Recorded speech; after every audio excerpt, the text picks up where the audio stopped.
So some sad news to start the show. We found out that on Sunday, listener and Facebook group contributor Michelle Palma-Furchak passed away very unexpectedly. So definitely upsetting news and something we just felt like we should mention for everyone who was in the group and saw her really good contributions to the group. And I know she was a big supporter of us and Eric at Vegas Confessions and some other podcasts. Met her at Zorkfest. She was super, super nice. So seemed like she never had anything negative to say, and definitely will be missed.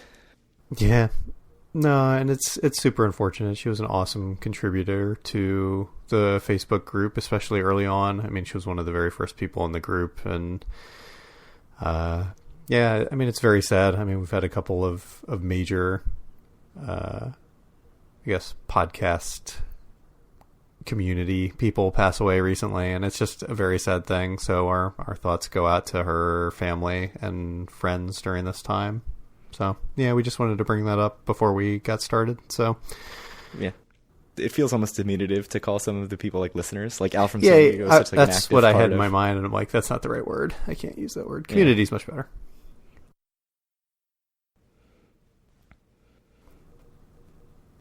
All right, you ready to do it? Sure. Howdy, it's Wednesday, December 19th, 2018, and this is episode 88 of Due for a Win, the Atlantic City and Casino Biz podcast. I'm Kyle Askin, joined, as always, by Craig Stone. What's good, Craig? Happy to talk about the trip report. Any thoughts on 1988, since it's episode 88? Yeah, I don't have too many. I didn't do any research this time because I logged into our Google Doc here, and I saw you had already done it, so I'll let you take it away. So, a couple of things. One is the very famous Tyson versus Spinks fight at Boardwalk Hall, Convention Hall at the time. Tyson knocked Spinks out 91 seconds into the fight. They were both undefeated going into that. Spinks, I think, never fought again after that. One interesting thing, Buster Douglas on the undercard. Yeah. Who would go on to beat Tyson, of course. So, Tyson, right? Not Holyfield. My boxing history's bad. But Buster Douglas is the first person that beat Mike Tyson. In Japan, I believe. So it just crazy how big boxing was in Atlantic City at the time. I think that's the most interesting thing reading about that.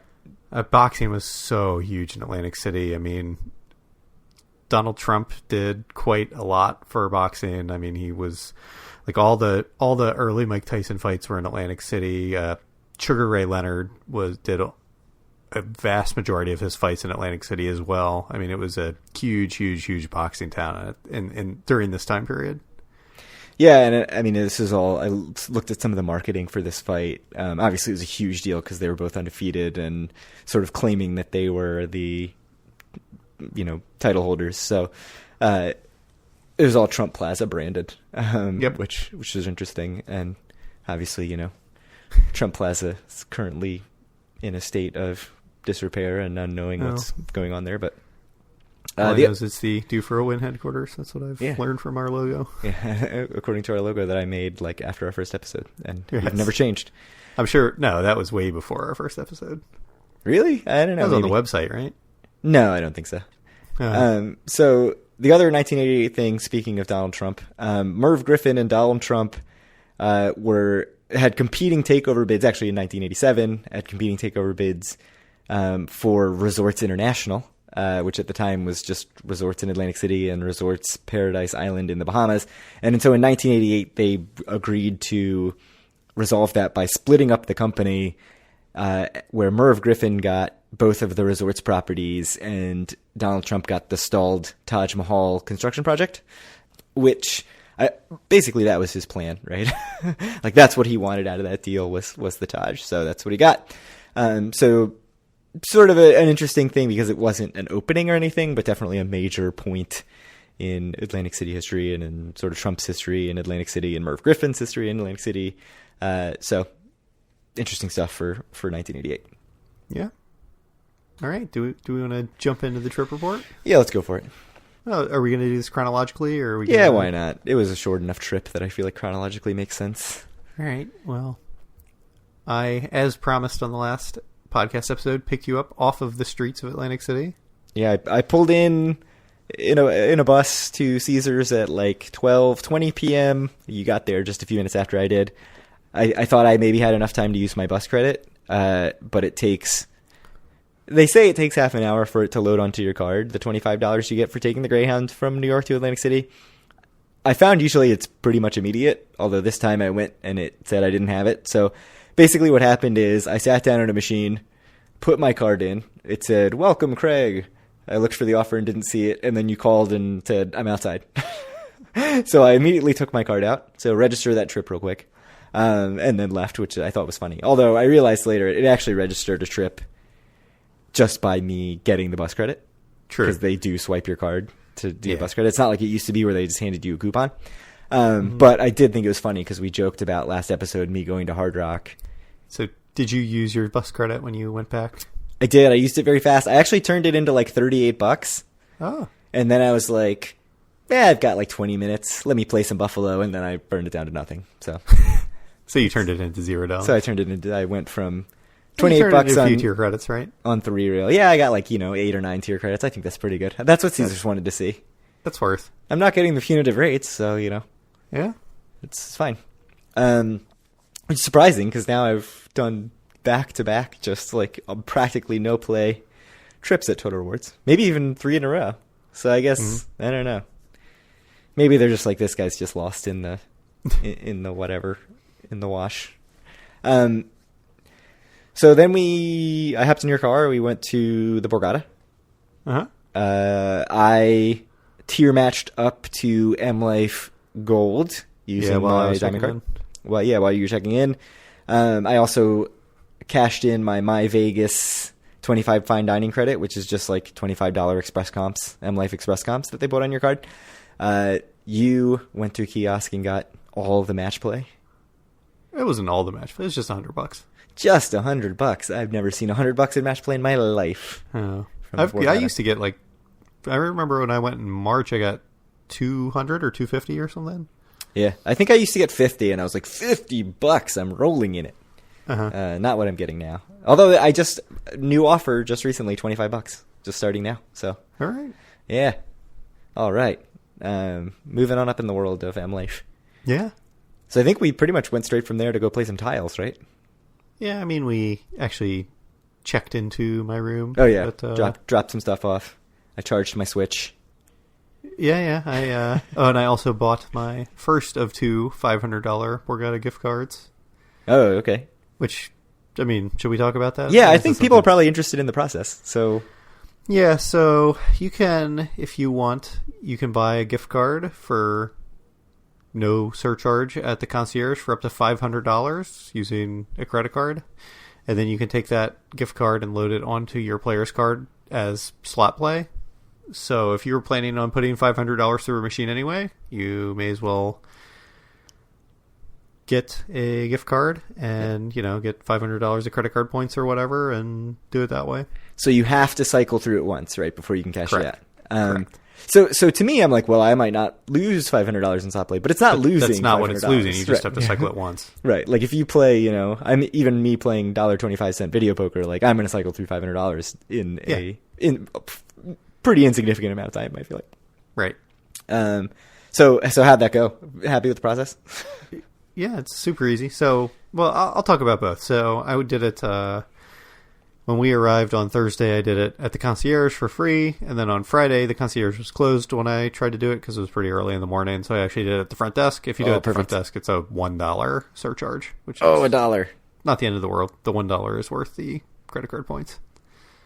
So you had some credit card bonus though if you were to do it at the front desk. Did that work? Or do you I'm not sure yet. So yes, there's also the American Express MGM spend $250 get $50 deal that does not work at the concierge. I tested that last time, but I'm not sure. So it shows up on my credit card. It's not charged to the room or anything. It shows up as a $501 charge to Borgata Buffet. So weird. I'm not sure yet.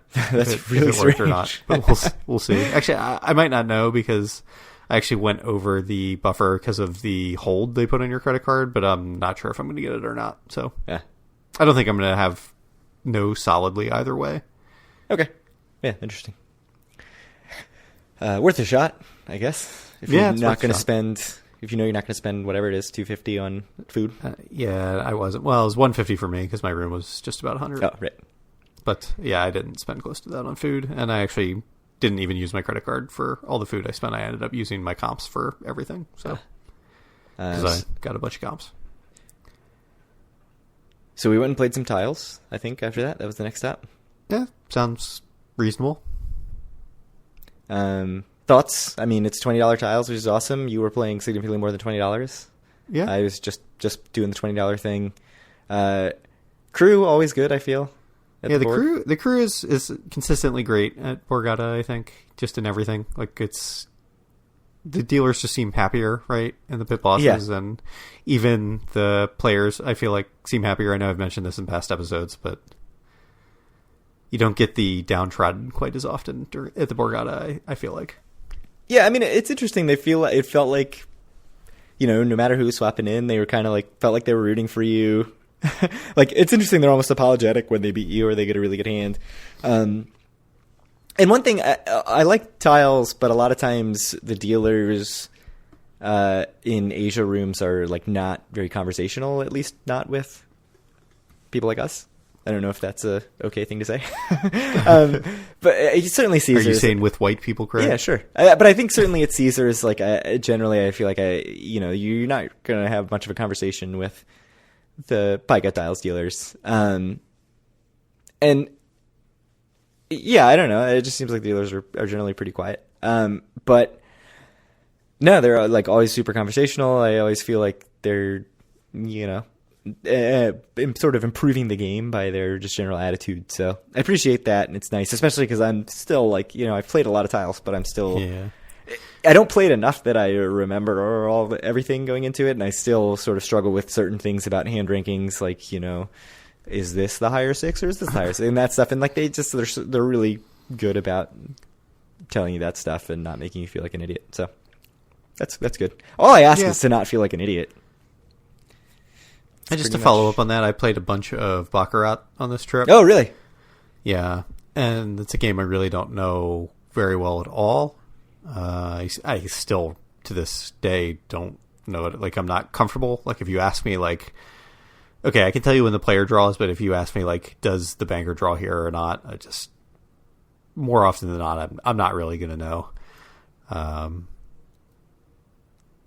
But the dealers did a great job, when I was asking them, like, I'm trying to figure out when each side draws. They were great at trying to explain it to me, and it was just a nice experience. Yeah, totally sort of reminded myself, because I haven't played at Borg in a really long time. Like, oh yeah, this is one of the things that's really good about Borgata as a property. And I think there was some concern about MGM's going to really, take some of that away, because corporate philosophy and whatever, dealers not going to be treated this well, but you couldn't tell that at all, I don't think, from this trip. So certainly happy with that. Yep. Then after tiles, we went down to the Amphora Lounge, used my $25 express comps from my Vegas. What are your thoughts on Amphora Lounge? It was pretty decent. The food was good. It wasn't great, I don't think, but I think it's better than the Diamond Lounges at Caesars Properties. Yeah, I think it's definitely better than any of the Diamond Lounges. I think it was pretty much on par with the Legends Lounge at Hard Rock for me. Maybe a little more food at the Amphora Lounge. I would say just more options. There was a pretty big spread there. Yeah.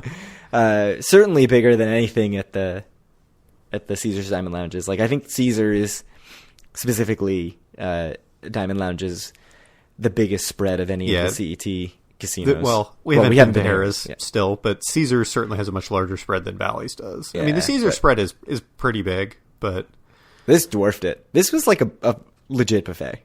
It was big. So that was cool. My cocktail was fine, not great. One thing that I think a lot of people talk about going to lounges is actually like sitting at the bar and just like talking to the bartender and saying like, "Hey, what's good? Make me something good."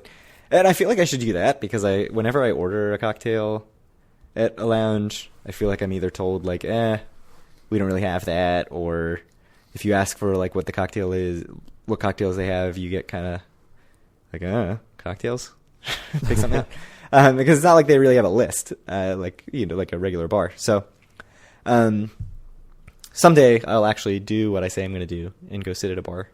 I thought the food was pretty solid for the most part. I tried a bunch of different stuff. I was full basically until I got home. Yeah, I legit never needed to eat again after that. And then, just as a spoiler, I stuffed myself again, a few hours later, and then really was regretting my life. Yeah, my bus trip home the entire time, I was just like, what was I thinking? Like, I'm so full. Yeah. Man. So I do have a question for our listeners. I thought the one thing I thought down there is I thought it smelled a little bit strange or off or something. I don't know. I did not notice I know that. we've talked about the entrance to Golden Nugget also smelling a bit off, but I don't know if anyone has been to the Amphora Lounge and thus thought, especially in the food area, like something smelled strange. Oh, I didn't notice. But you didn't notice. I told you about it, and you're like, I don't smell anything. Yeah. I feel like I have a very bad sense of smell.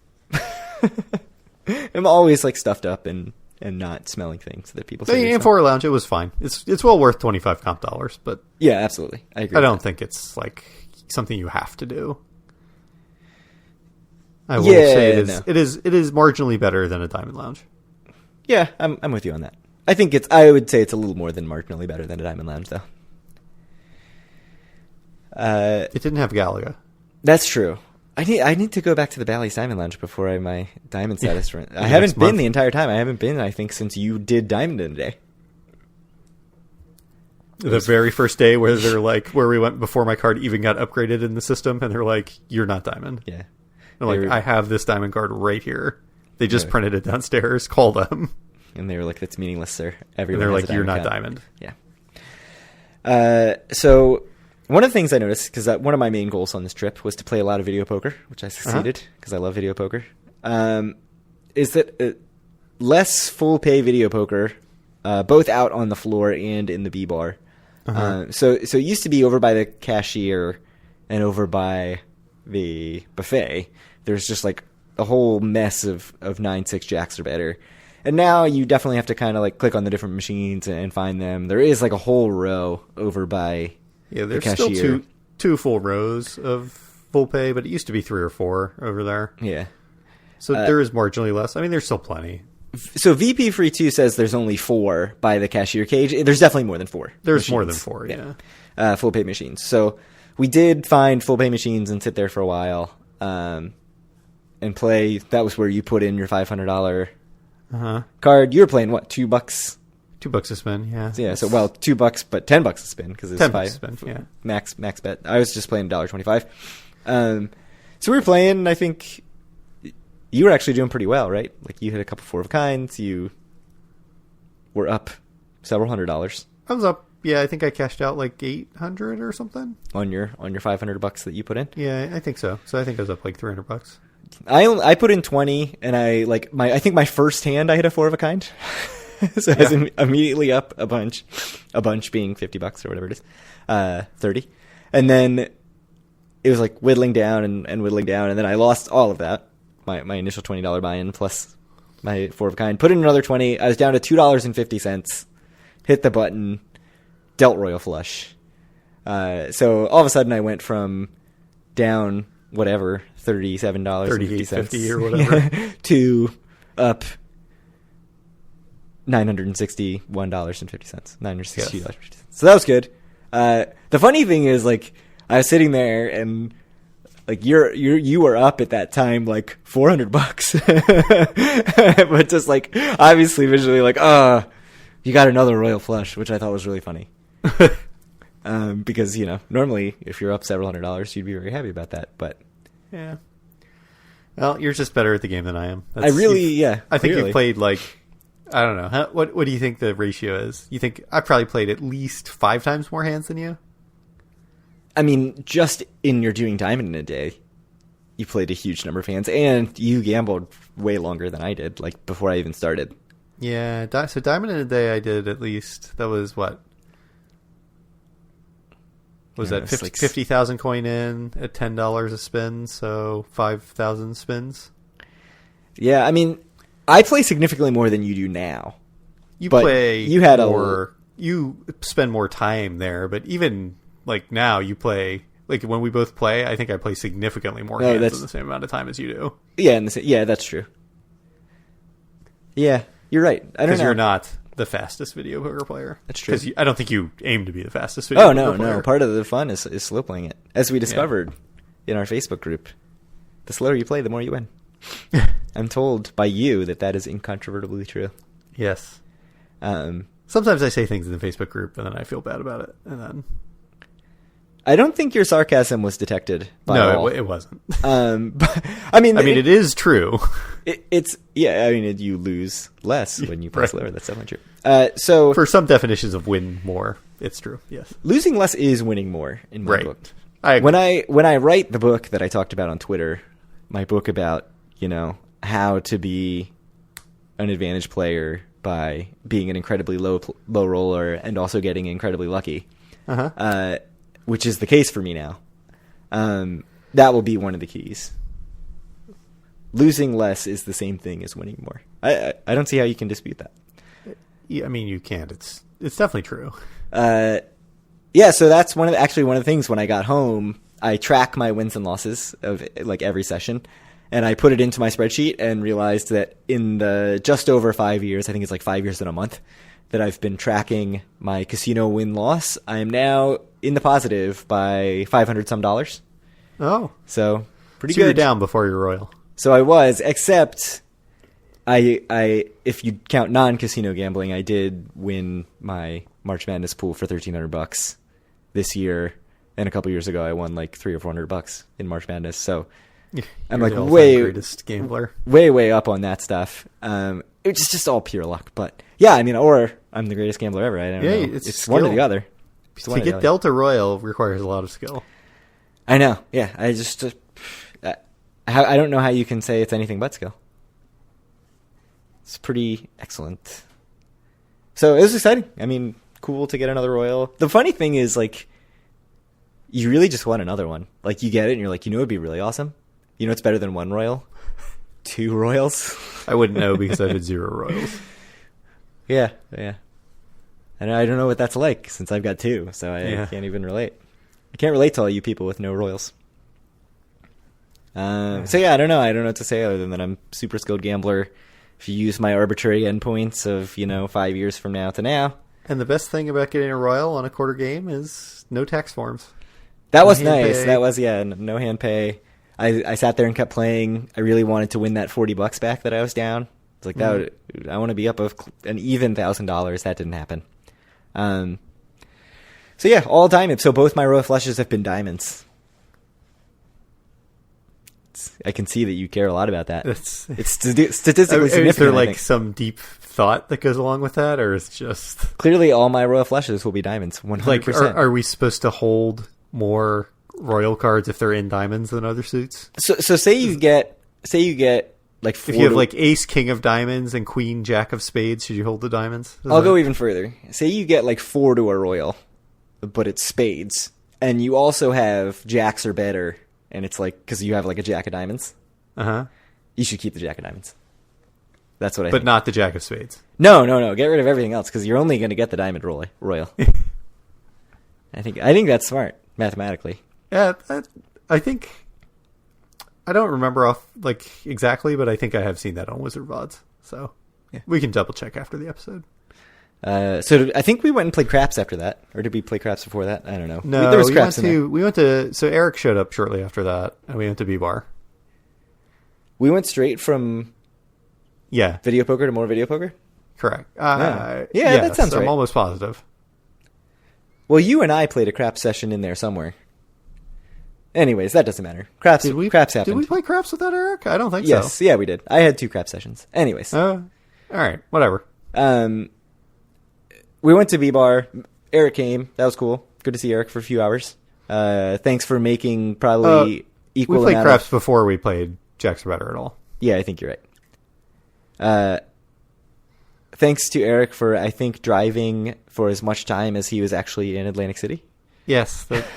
As always, Eric Rosenthal, one of the nicest men in the podcast game. It was definitely great to see him, for him to drive all the way down from near the city, I guess, where he lives and works, to visit for a couple hours. Yeah. So we went to the B bar. I think all of us were disappointed that the B bar now is not just chock full of full pay video poker. Yeah, it still has some, but it's definitely has less than it used to have. Yeah, so I think it was, you had a 9.6 machine that was what, $1? Yep. Was the 50 cents even 9.6? I think it was 50 cents. Yeah. So my I'm machine, not sure. I play $2 when it's available, so I didn't really check. But my machine even up to $1 was not 9.6. So a quarter. Did we find quarter machines that were 9.6? I can't remember. I don't know. I think there were some. I mean, you were in the B bar, you mean? Yeah, I don't even remember what I was playing. I don't remember.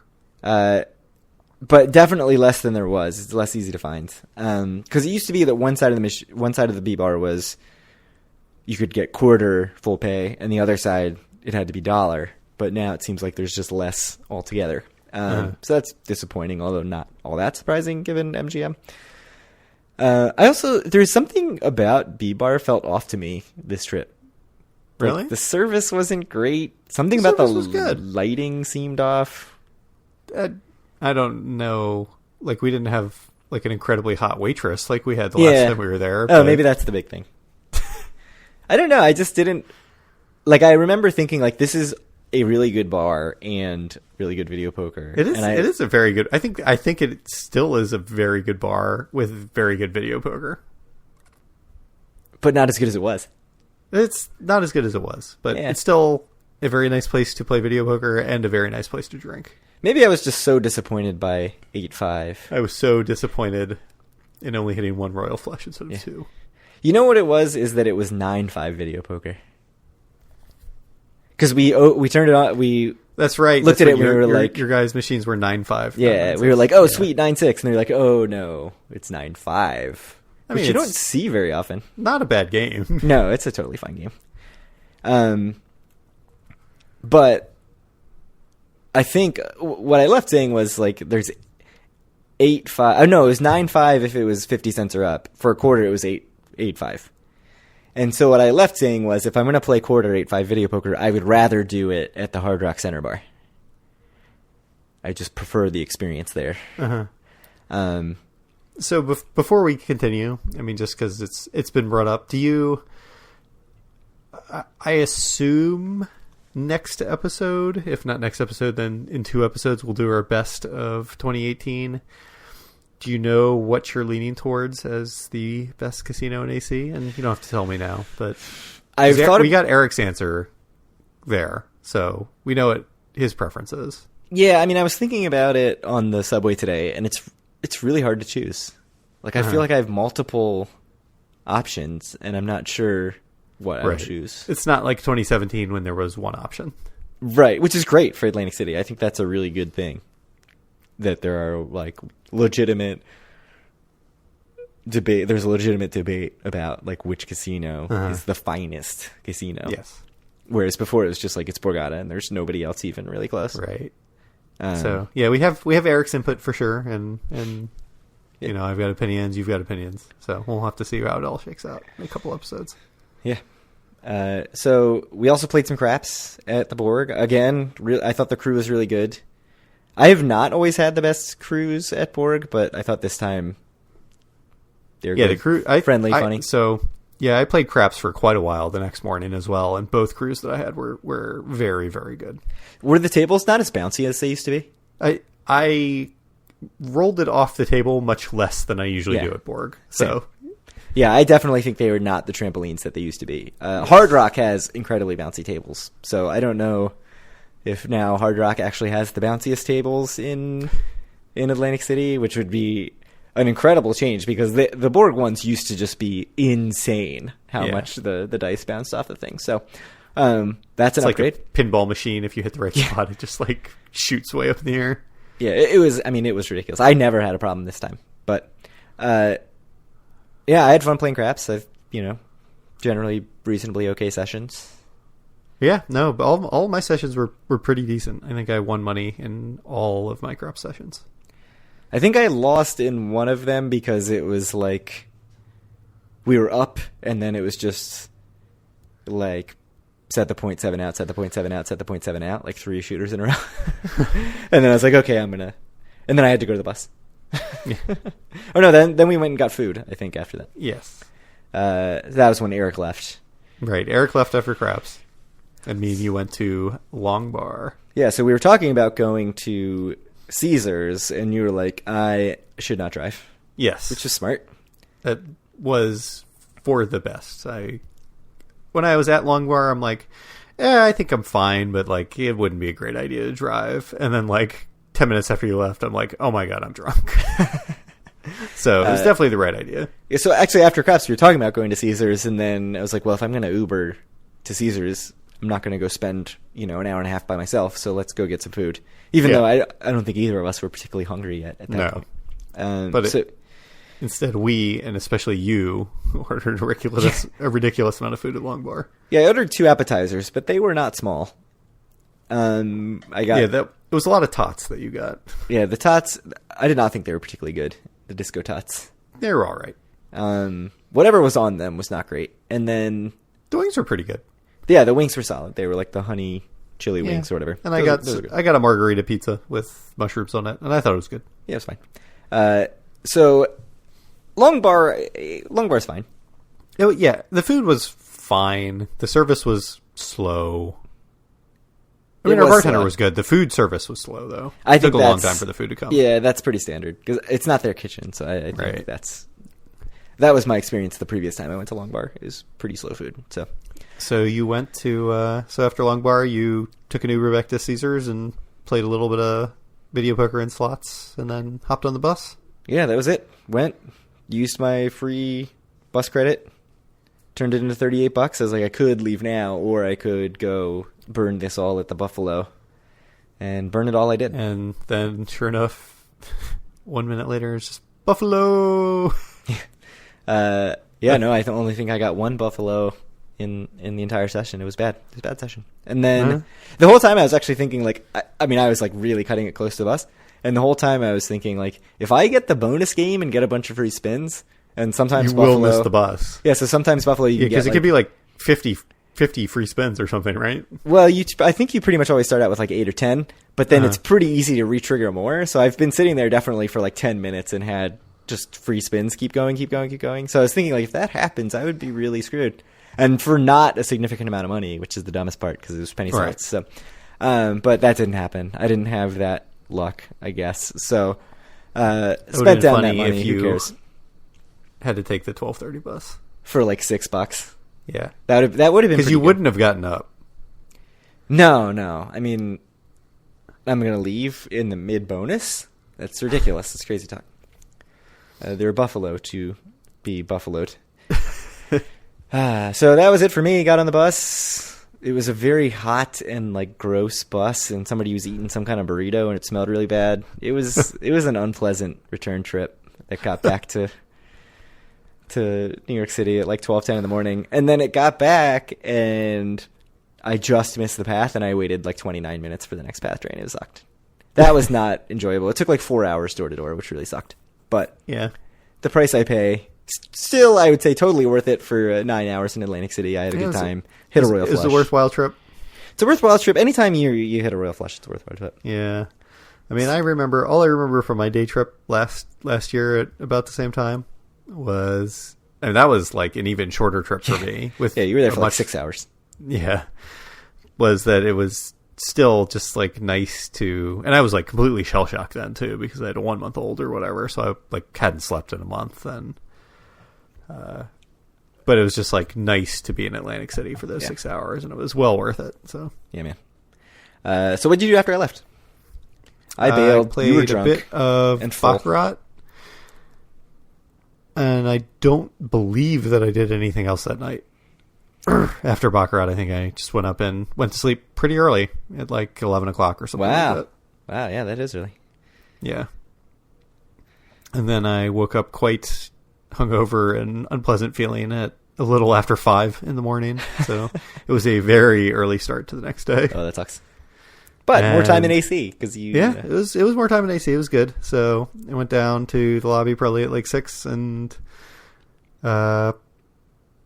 played some craps, played a bunch more Baccarat, and then just played slots and video poker for a little bit with the next $500 gift card that I bought.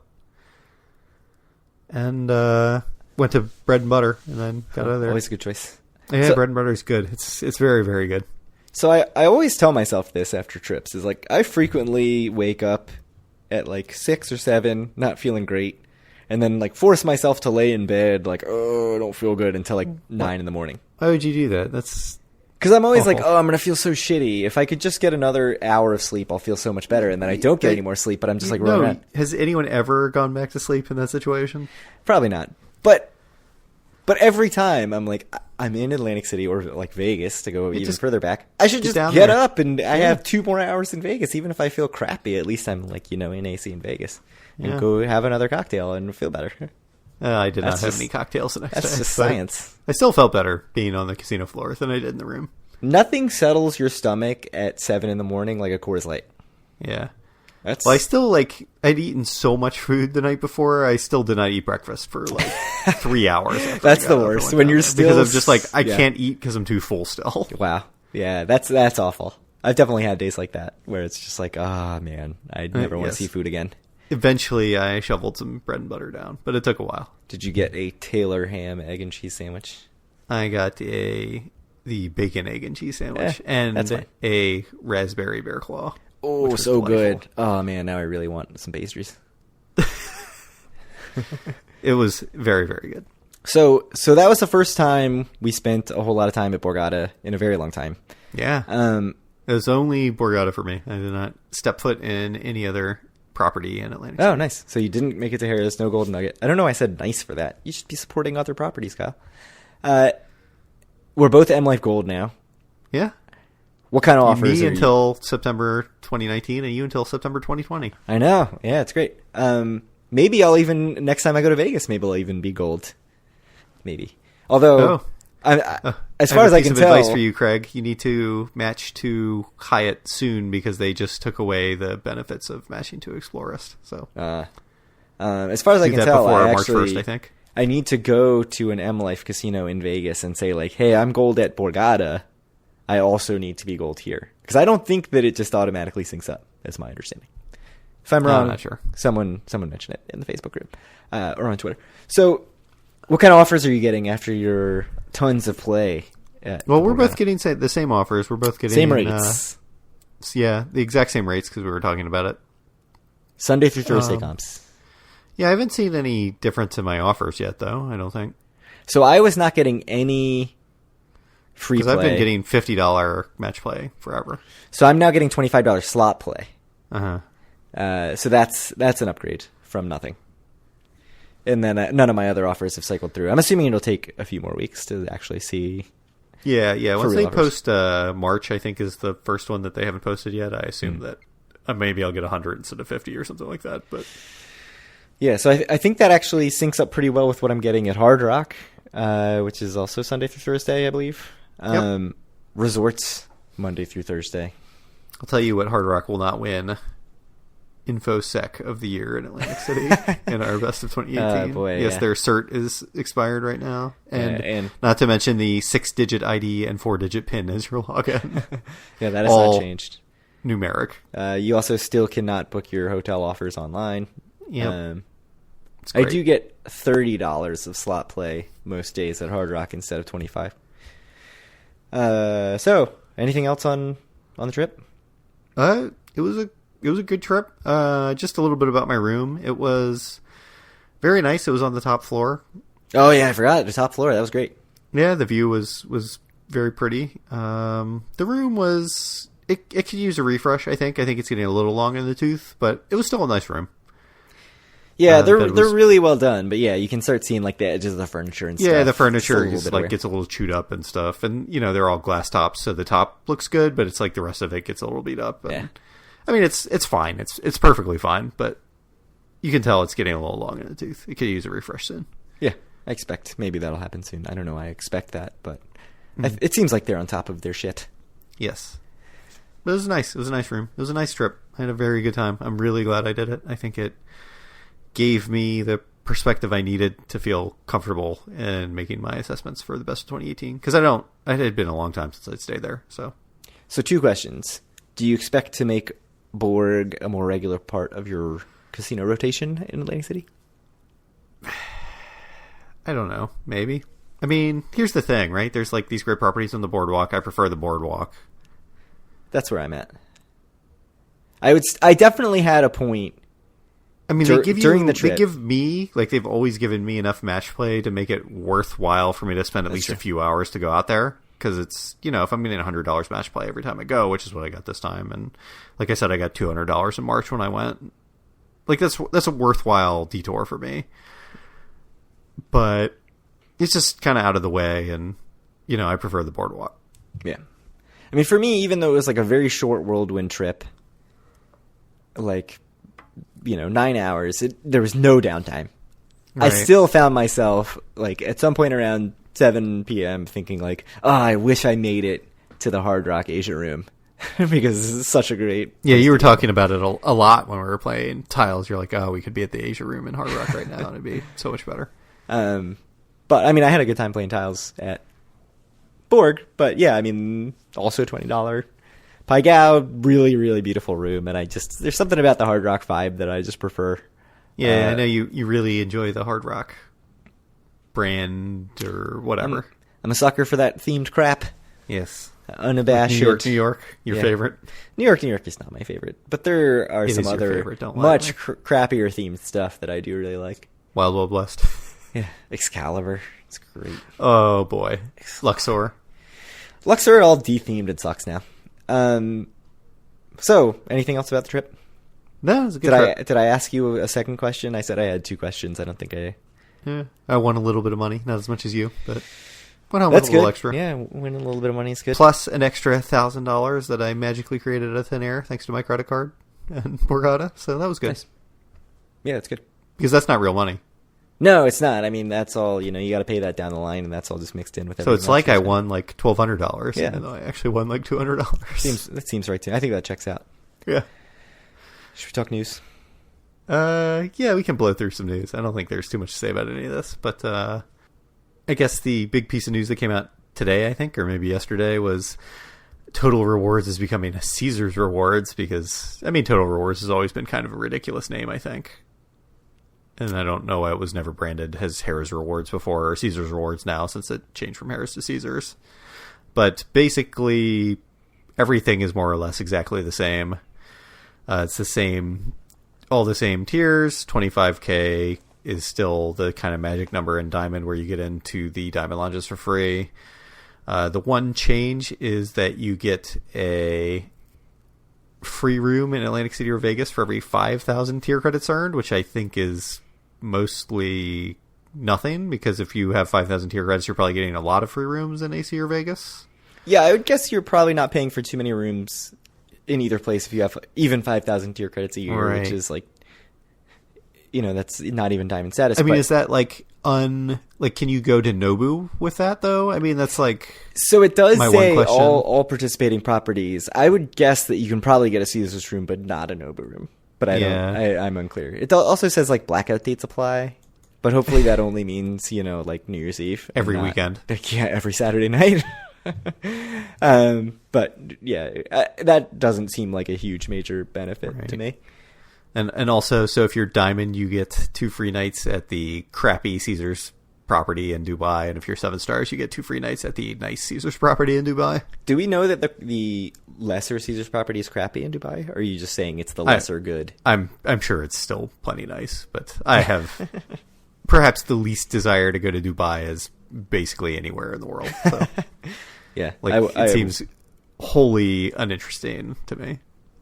Yeah, even if I was going to be still Diamond, I wouldn't be taking advantage of that. But more power to anybody who does. Yes, I'm a man who loves to travel, but Dubai is not an interesting location for me. Yeah. It is. It's something that's like very generic and luxurious, and that's like 2 things I do not like at all.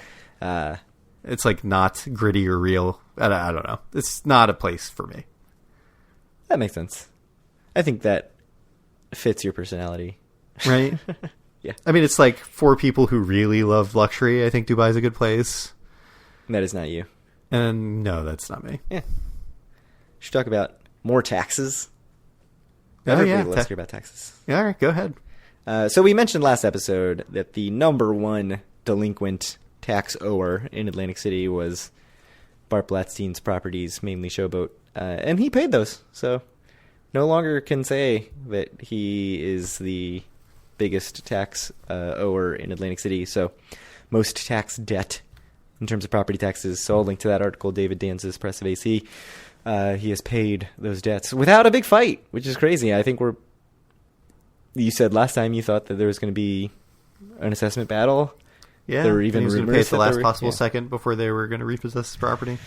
Yeah, so done deal. Good for him.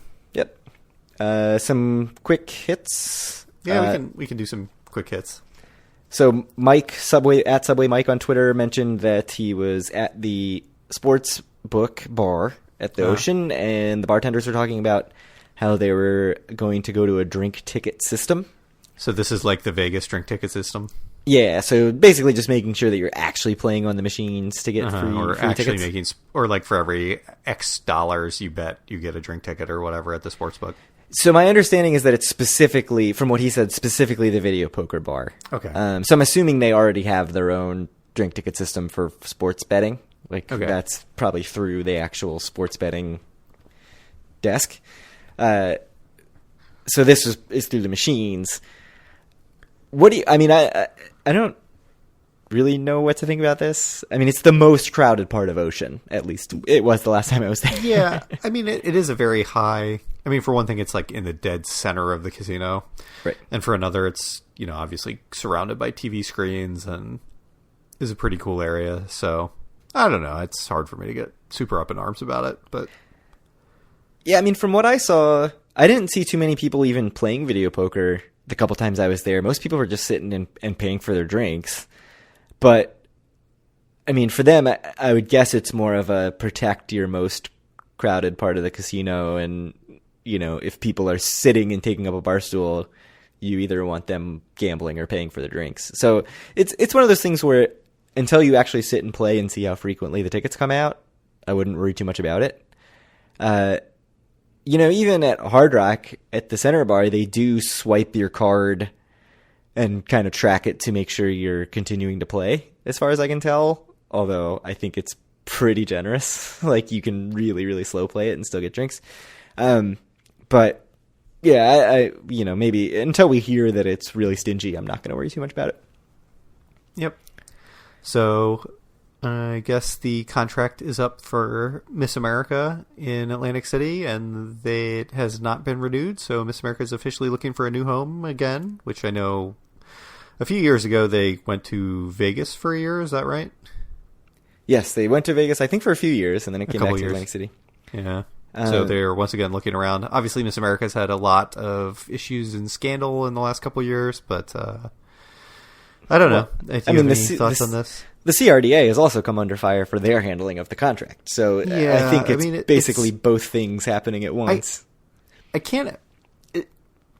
just when I think about Miss America, it's like, this is a thing that seems not relevant to me in 2018. And it doesn't seem like it's worth the $4 million a year they've been paying for the rights to host it. But I don't know. I could be wrong. So I love... It seems very old-fashioned to me. Yeah, I mean, I love marketing snake oil, and I think there's a lot of value to brand positioning and that kind of stuff that probably more than other people do. But all the sort of claims about, well, Miss America really puts a spotlight on Atlantic City, I never bought any of that, at least not in the last few years, because, you watch the pageant, which I've done just because I like Atlantic City, and that's the only part of the pageant that I like, right, is the Atlantic City stuff. Nothing else about it. But, there's really very little actual Atlantic City stuff to be seen. They introduce the girls the women, I shouldn't call them girls, in parts of Atlantic City. And, usually on the boardwalk. And, one year it was, right before a hurricane or something, and there were just gale force winds, and it looked ridiculous and made Atlantic City look horrible. So I don't know that it's necessarily really adding that much to Atlantic City, and I would doubt that it's infusing $4 million worth of value. And more importantly, I would doubt that it's the best use of $4 million a year for the CRDA. So I'll link to an article by Amy S. Rosenberg of the Philly Inquirer. I feel like we haven't linked to her stuff in a while. Yeah, so it's been a little while. Good. Yeah, she's an OG. She's been doing this for a lot longer than we have. So yeah, good to mention Amy back on the show. Do you want to talk about Trump Plaza? So major updates with Trump Plaza. It's still there. Still there. Seems like it's still going to be there for a little while. Yeah, so I remember when there's some first sort of like random rumblings about like, oh yeah, after Labor Day they're going to demolish it. Like that was just sort of a throwaway line, it felt like, and after Labor Day could mean anything. It could be definitely in the future, and it seems like that's the case. So it's not scheduled. There's no permit filed. The CRDA, when we last checked in on this, Carl Icahn was asking the CRDA for $5.6 million to kick in and basically saying, hey, you want this thing gone, pay for it, which the CRDA has declined to do. I think you and I sort of begrudgingly said that would be an acceptable use of CRDA funds, but that's not where they went. So I'll link to the David Danzis article. I don't think there's too much to say until we hear more about what's going on, which, who knows when that's going to be. But it does suck that that's the first thing you see when you pull in off the expressway. Yeah, it's a terrible eyesore. And it's hideous. The sooner it goes away, the better. But unfortunately, I think Carl Icahn knows that. So I assume he's going to get paid off eventually to tear this thing down. Yeah, I would think. The last thing you have on here is Atlantic City's getting a medical marijuana dispensary, which, since it's medical marijuana, I don't really care or think it's super relevant, but I don't think it's too hard to get a prescription, Kyle.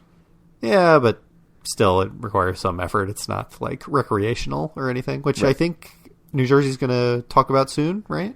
Legalizing? I mean, Phil Murphy ran on that, like, big time. It was one of the few things that he actually was very straightforward about.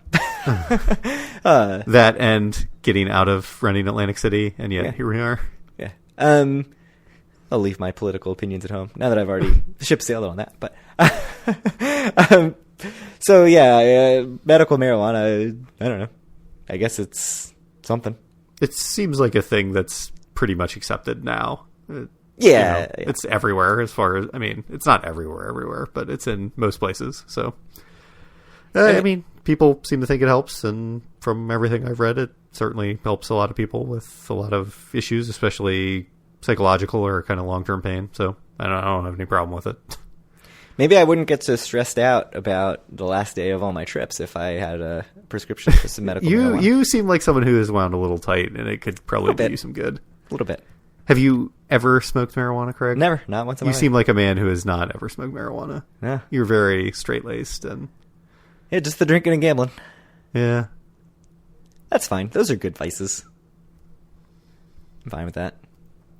Yeah, no, drinking and gambling's good. What about you? Yeah, I'm Yeah. facing all the questions. Yeah. No, I did. I haven't done it in over 10 years, I'd say. But don't lie to me, you stoner. When I was a younger man, I would partake sometimes. Yeah. Totally legally, of course. See, I've always said, like, I'm 35 now. It's still too late to start. But in reality, like, I got 2 kids. I got a job with, I guess there are responsibilities in my job. I don't know what they are, but I guess I have them. Now is the time to do it. Right? Yeah. Like, this is the most stressful point in my life. If I'm going to do it, I should do it now. Yeah, that sounds right. I'd assume that mid-30s when you have small kids is probably going to be the most stressful part of your life. Yeah. I would hope. Because I don't need go it get to a prescription, man. I'm sure I you don't can need do it it to get more stressful than this. That's all I gotta say. I don't know. I assume it's equally easy everywhere, but I know I have read plenty of articles back in the early days when California was basically the only place that had it, and apparently it was pretty trivial to get one there. So, yeah. And that was 12 years ago or whatever. Yeah, I don't think it's difficult. So I'll link to that article. Nicole Leonard, Press of Atlantic City. So you missed the most important piece of news that has come out. It's not on the agenda. That I hit a royal flush? We talked about that. November results, man. What?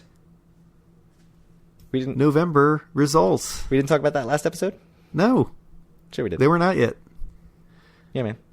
So I don't think there's anything really of note except that Ocean made $11 million US. They're closing in quickly on me winning my bet. I think it's hard to go from 11.6 or whatever they got to $10 million. All we need is a 9.9. That's it. If it happens, it is going to be like 9.9 or 9.8 or something. But I think. Come on, man. I think they're going to avoid it. I think if we just have like one of the winter months with bad weather, I think it's yeah. So I think it's like a shoe-in to happen if there's like 2 snowstorms in a month. Yeah, especially like, on the weekend. February short month already. Yeah. Yeah, like one weekend snowstorm. You're right. Man, I really, you're right. I'm betting on the weather here. Yeah, if the weather's perfect, I think you're in good shape. But in the winter, I think it's supposed to be a snowy winter too. I don't know if they actually know that, but that's what I've heard. The old Farmer's Almanac. Yes, I read Benjamin Franklin's Farmer's Almanac, and he said it was going to be snowy. It's important for my crops. I must know. Are you feeling confident about your bet? I am more confident than I was, I guess. I'm like 60-40. I think it's going to happen. I'm getting nervous. I still feel like I got a good shot, but yeah, I think I'm feeling 40-60. Does that make sense? That's one thing. I had some things. So I think the big thing, the big takeaway from it is actually every single casino went up month over month except Hard Rock and Rebel, Ocean, who got beat up pretty badly. And I think the takeaway is that like those 2 casinos in particular are not maintaining their initial like kind of big, well, I wouldn't call them big numbers, but big-ish numbers. Yeah, they're like honeymoon period. I'm sure that like both of the companies that open them up are probably extremely disappointed at this point. Yeah. I mean, Hard Rock is in a solid 5th place, and they weren't super close to 4th place this month. They're a full $1 million behind 4th, I guess. It's really bad. And $4 million behind 3rd. Yeah, it's not good. It's not good. So we have our $10 bet on this, where I said we're not going to have anyone under 10 million for a month. One option for that bet, depending on the over/under for Orioles wins in 2019, is to put $10 on presumably the under. Well, didn't I announce last time that if the over/under is above 60, I will make the largest sports bet of my life on the under? You did? Or did I just say that privately to you in GChat? I think that was just privately to me. But all right, I have announced it, and I've made some pretty big sports bets, but the Orioles are going to be god-awful horrendous. And when it's like 62.5, I will put a lot of money on the under. I can't imagine it will be that high. I think it's going to be in the high 50s. I mean, I looked it up last year, and Miami's was like 64 or something, 63? Yeah, 63 or 64, yeah. Yeah. And you said that they were in a similar situation to the Orioles, so yeah, I think the under took it, but it was like 1 game under or something. It was 1 game, and they didn't play one of their games, so they only played 161 games. Yeah, so good stuff. Anything else? 45 wins, Greg. 45. Hey, their Pythagorean was 50-50. No, they won 47 games last year. Okay. Their Pythagorean was 55 wins. So they significantly underperformed what they were expected to based on their run differential. So think about that. I don't think I have anything else. So what I'm saying is they don't have to be any more talented to win more games. Which is good because they're going to be less talented. They will be much less talented because players like Manny Machado, who was on the team for most of the year last year, will be there. You never know, man. Chris Davis, maybe he'll like start hitting 300 and hitting 50 home runs again, but I don't think so. So we're not sports handicappers, but if you see that number come in and there's a 6 in front of it, and it's not 6, go bet the under. That is our recommendation. Our strong recommendation. I mean, the Orioles will be significantly worse than last year when they won 47 games. So seems good. All right. I don't know. It's gonna make me nervous when I put $500 on the Orioles to go under, and then they're gonna start like 6-1 or something. And it'll be Yeah, like some dude. The world is over. But maybe they'll be the opposite of the 1998 Yankees, who started 1-8 or whatever and still won 120 games. Yeah, I don't know. I would be shocked. All right. Anything else? I don't think we have anything else. So I have another question that I totally forgot, and I remembered like 6 times, and I kept forgetting it. Just, so that's good. Just think about it while I close this thing out, and then you can ask me after I'm done reading all of our copy. So if you want to join us or any of our listeners at the Facebook group, you can do so at facebook.com/group/DoForAWin. You can find all of our content at DoForAWin.com. You found our podcast already. You can reach out to Craig on Twitter at DoForAWin or me at Kyle Askin. And you can send questions to Craig at DoForAWin@gmail.com. So what's your thought? What's your question? I don't have it. It's something Borgata related. So when are we going to record next?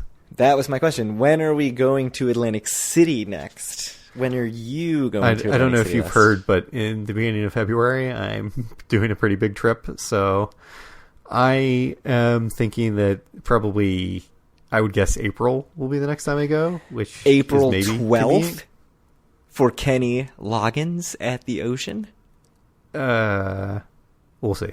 So I think I'm actually going in a few weeks, assuming that the babysitting works out. I think I will go for my anniversary. Although we haven't confirmed that we have babysitting, and we should probably get on that because it's, days away now. So I wouldn't rule out the weekend of April 12th, but Kenny Loggins will not be the impetus. Let's put it that way. Crazy. So when are we going to record next? And is it going to be the best of 2018? It may or may not be the best of 2018. I think it will be in 2019 when we record next, I would think. After New Year? Right after New Year's? I think we can do best of 2018 because I think sure. We're going to have to crank that out soon since I'll be in Macau for a while, and we'll probably be talking a little bit about that right beforehand. That's true. Which, by the way, no updates. I'm super lazy. Not just not going to book anything. You're just going to get there and be like, yeah. Hope something's available. Chinese New Year. There gotta be rooms. I'll find a room. Seems smart. Yeah, it'll be good. No room at the inn, Kyle. Merry Christmas. It'll be fine. I will have a nice trip to Macau, just to spite everyone who says I will not have a nice trip because of Chinese New Year. Including the dealers at the dealers table. at the Borgata were like, "You're an idiot. Nothing's going to be open." They're like, "Don't go." I'm like, "Yeah, it's going to be crazy." They're like, "No, it's not going to be crazy. Nothing's going to be open." Yeah. And I'm like, "Well, yeah, small businesses I know will be closed." They'll be like, "No, major business, nothing's going to be open. Don't go." So good. And I was like, I hate you guys. I'm never coming here again. All right. Well, thank you guys very much for listening, and we'll talk to you in a couple weeks, maybe with the best 2018 episode. Yeah. Happy New Year. Yeah. Merry Christmas, Happy New Year.